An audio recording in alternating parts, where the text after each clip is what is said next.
Avui tenim així a Amparo La Cruz, que és la nostra professora de filosofia i també una gran artista, i estem així per a fer-li una gran entrevista i tenim així uns quadres seus exposats que ens donaran l'ambient i la seva perspectiva de l'art.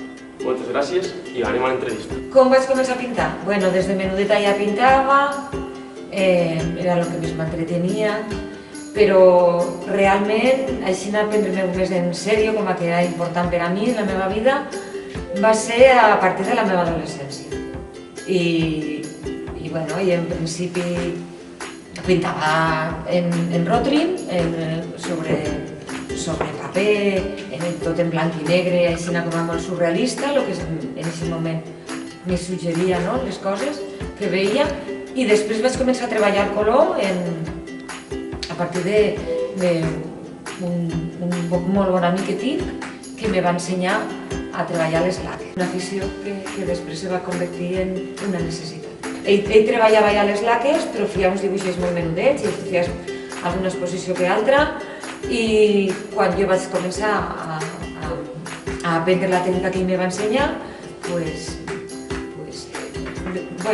vam seguir ahí desenvolupant tots els recursos que podia tenir la tècnica. A València vaig estudiar filosofia, però on vaig estudiar tot el relacionat amb la pintura va ser a Castelló, a l'Escola d'Arts Aplicades.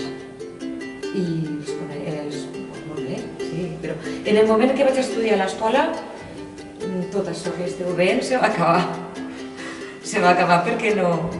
era com que ja aprenia unes altres coses i investigava sobre unes altres coses. Per tant, tot això que esteu veient és no? La meva primera exposició va ser en un bar de Castelló. I estaves nerviosa, preocupada? Bueno, no massa. No? No. Després vaig seguir treballant amb les laques durant molt de temps i en un precís moment en el que dins de les laques també vaig evolucionar, com he vist abans, ja vaig començar a treballar amb paper normal. La laca me va permetre tindre molt de domini de la pintura i a partir d'ahir vaig començar en l'aquarela perquè dominava gràcies al control de la laca. Si haguera sigut home, haguera viscut d'una altra manera tota aquesta carrera, possiblement, però com no he viscut altra vida com la que tinc, tampoc puc dir quines hagueren sigut les altres possibilitats. Però penso que un artista, al fin i al cap, comença en tot allò que té al seu voltant, intentant imitar, però després, a poc va trobant un canvi propi. Per exemple, els surrealistes, però també els clàssics, no només els contemporanis, sinó també l'art clàssic m'ha ajudat molt a pensar sobre com treballar la perspectiva, com treballar el cos humà. El procés va ser prou...